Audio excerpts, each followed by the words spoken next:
Welcome to the lounge, everyone. My name is Toby Roydell, and today I will tell you why I don't care what other people think about me. Or do I?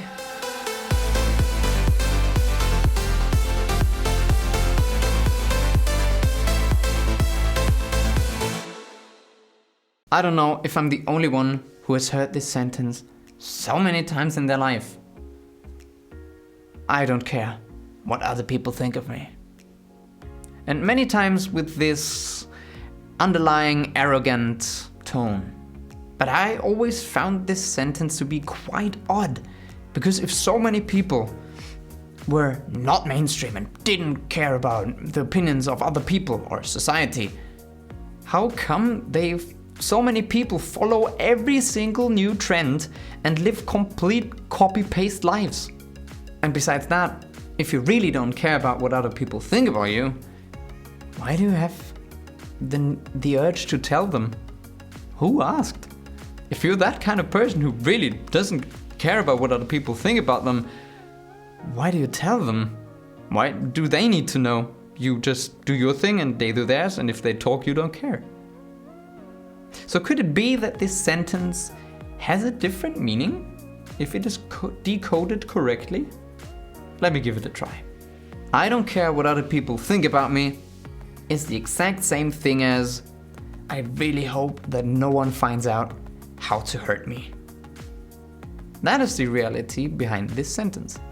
I hope that no one finds out how to really hurt my feelings and my personality, which is marked by a huge lack of confidence. But am I being a little bit mean here? No, I don't think so. I just think that this is a hard to swallow pill for some.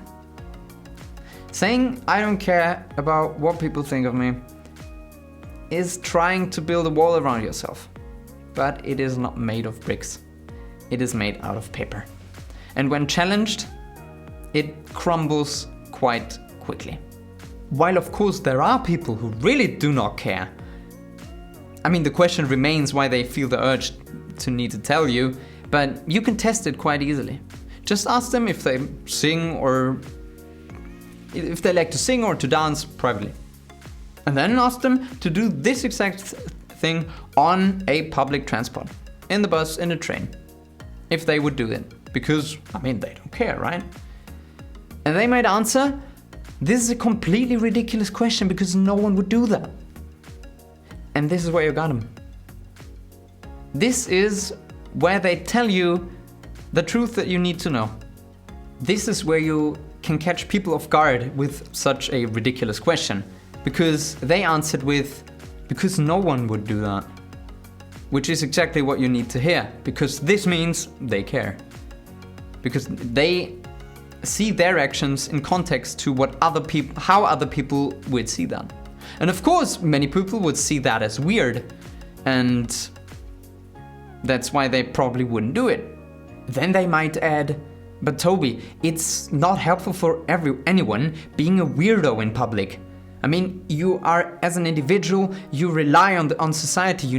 As an individual, you need your group and the society, because otherwise you can't survive.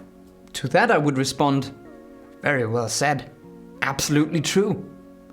But it's besides the point. Why would you say then, if you are of this opinion, why would you say that then that you do not care what other people think about you, when in fact you do care, as seen with the example, when you adjust your actions to how people view them. It boils down to being nothing more than a phrase of self-defense. Most people would never dare to swim against the stream. And in addition to that, it is very questionable if it is even that favorable being one of those people who really do not care. Because those are seen as the outsiders, as the weirdos by society. They are the real minorities, not the 2 or 3% minorities that we have in our countries, but a few people, a few dozen people. Those are like the real minorities, and many of them in between. So here I'm talking about the ones who really stick out and had to go some tough times, because as they stick out, you know what happens in school. Of course, mobbing and being called names and stuff like that. like being a super high IQ genius, is not fun. It's not fun at all. You stick out, you are kind of a weirdo, seen as a weirdo by your peers.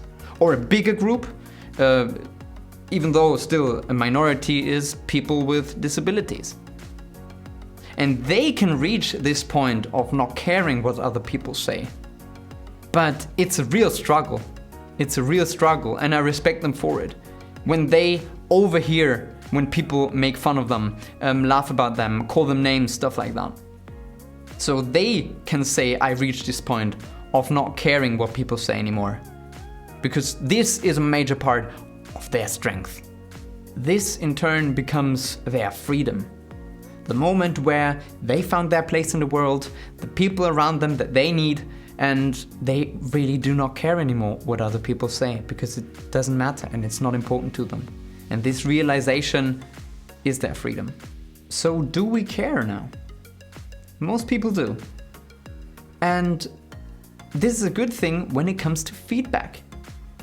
Because if you are immune to constructive and positive and useful feedback, you can slide into this habit of always being right.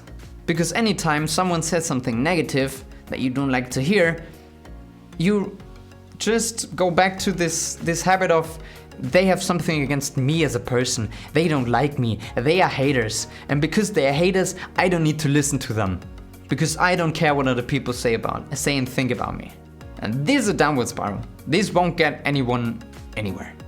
So obviously this chain is flawed. While I must admit that you cannot listen to anyone's feedback because you'll be overwhelmed, and some of the feedback that you receive throughout your life, even from people that should be able to give good and constructive feedback, is utter trash. It is what it is. My parents, for example, always tried to instill this sense in me that I shouldn't see myself through entirely superficial things and define myself via superficial things. And they said, Tobias, this is how they talk, by the way, Tobias, we don't need Facebook. And we don't need piercings. And we don't need tattoos. And I never understood why, but apparently I just didn't need to. And this is fascinating in and of itself, because weirdly enough, not having any piercings or tattoos in this day and age already makes you kind of special. Mad world. With that being said, I hope you enjoyed watching and listening to today's video. If you enjoyed watching and had a few thoughts here and there, that would make my day. My name is Toby Roydell, and I will see you again next time here in my lounge.